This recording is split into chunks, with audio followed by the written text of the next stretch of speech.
ابر کو چلاتا ہے.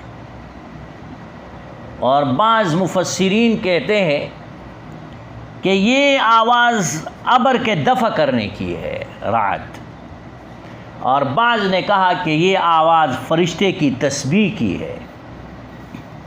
امام مجاہد رحمۃ اللہ علیہ فرماتے ہیں کہ رعد فرشتے کا نام ہے اور اس کی آواز کو بھی رعد کہتے ہیں.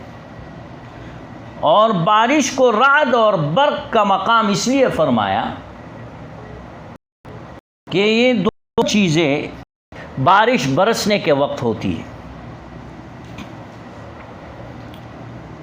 او کصیب من السماء،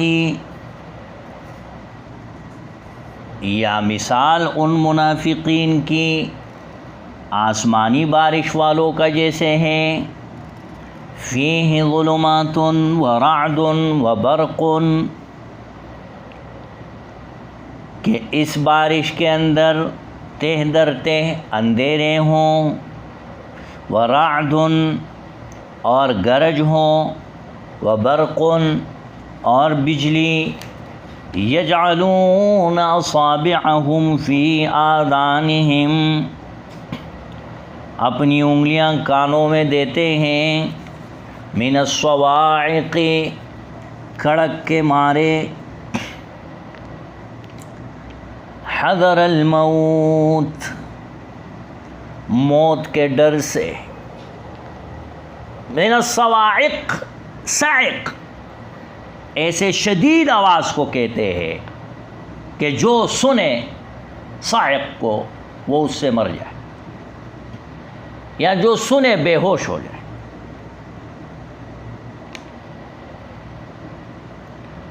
اس لیے اللہ تعالیٰ نے ایک دوسری جگہ فرمایا فَصَعِقَ مَن فِي السَّمَاوَاتِ وَمَن فِي الْأَرْضِ،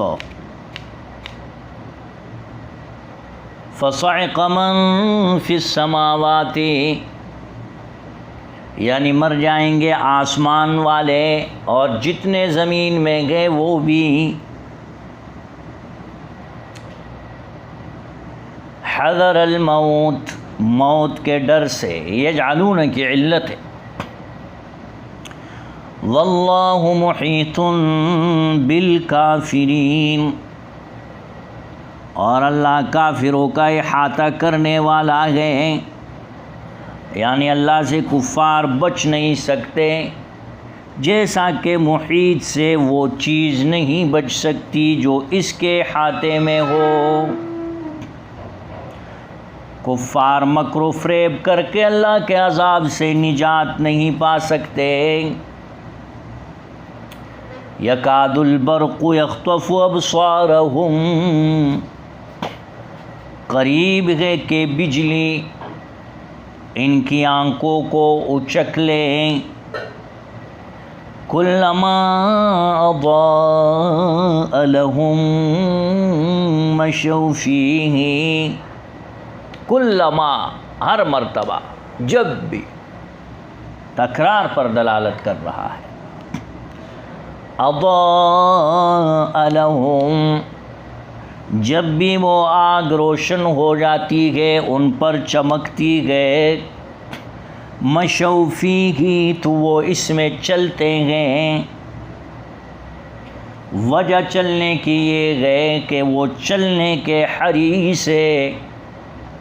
وَإِذَا أَظْلَمَ عَلَيْهِمْ قَامُوا، اور جب ان پر اندھیرا طاری ہو جاتا ہے، قاموا تو کھڑے ہو جاتے ہیں. وَلَوْ شَاءَ اللَّهُ لَذَهَبَ بِسَمْعِهِمْ وَأَبْصَارِهِمْ، اور اگر اللہ چاہتا، یعنی اگر اللہ ان کے کانوں کو رعد کی شدت سے اور آنکھوں کو بجلی کی چمک سے ضائع کرنا چاہتا، لَذَهَبَ بِسَمْعِهِمْ وَأَبْصَارِهِمْ، تو ضرور ان کے کانوں اور آنکھوں کو ضائع کر دیتا.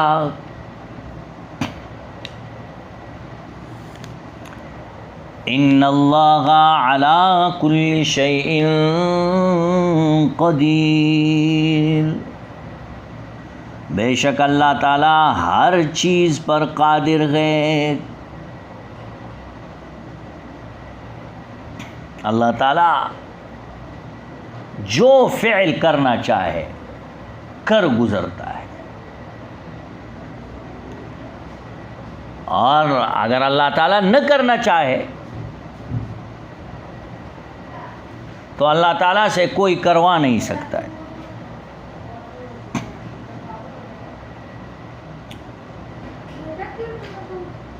یہ آیت یا تو تمثیل ہے، یعنی منافقین کی حیرت و شدت کی حالت کو اس شخص کی حالت سے تشبیہ دی ہے جسے اندھیری رات میں بارش نے آ ہو لیا،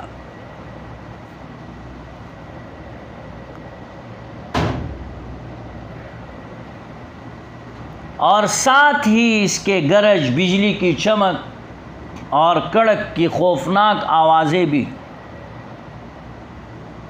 یا یہ کہ اللہ تعالیٰ نے منافقین کو تو بارش والوں سے تشبیہ دی اور قرآن پاک کو اور دین مستقیم کو بارش سے۔ پھر ظلمات کے معنی یہ ہوں گے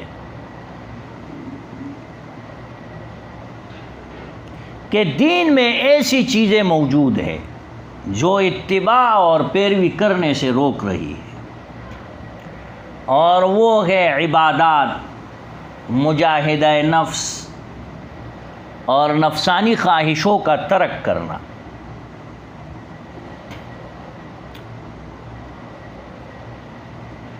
امام ترمذی نے حضرت انس رضی اللہ تعالی عنہ کی روایت سے بیان کیا ہے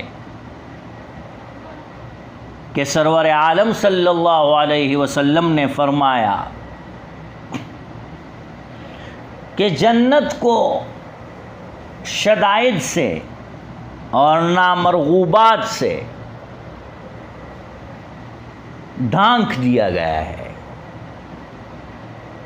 اور دوزخ کو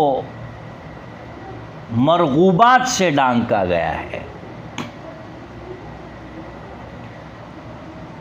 امام ترمذی، ابو داؤد اور نسائی نے حضرت ابو ہریرہ رضی اللہ تعالی عنہ سے روایت کی ہے کہ آپ صلی اللہ علیہ وسلم نے فرمایا کہ جب حق تبارک و تعالی نے جنت پیدا کی تو حضرت جبریل علیہ السلام کو ارشاد ہوا کہ جاؤ دیکھو۔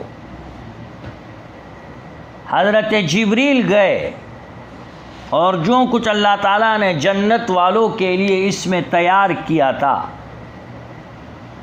دیکھ کر حاضر ہوئے اور عرض کیا، قسم ہے تیرے عزت و جلال کی کہ جو اسے سنے گا بغیر جائے اس میں نہ رہے گا۔ پھر اسے اللہ تعالیٰ نے سختیوں اور تکلیفوں سے ڈھانک دیا، اور حضرت جبریل علیہ السلام کو پھر ارشاد ہوا کہ جا کر پھر دیکھو۔ اب جب حضرت جبریل علیہ السلام گئے،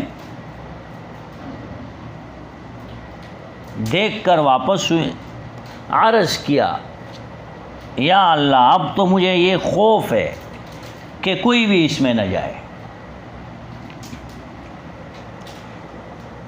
اسی طرح جب جہنم کو پیدا کیا تو اس وقت بھی حضرت جبریل علیہ السلام کو دیکھنے کا حکم ہوا۔ حضرت جبریل علیہ السلام نے دیکھ کر عرض کیا کہ تیری عزت و قدرت کی قسم،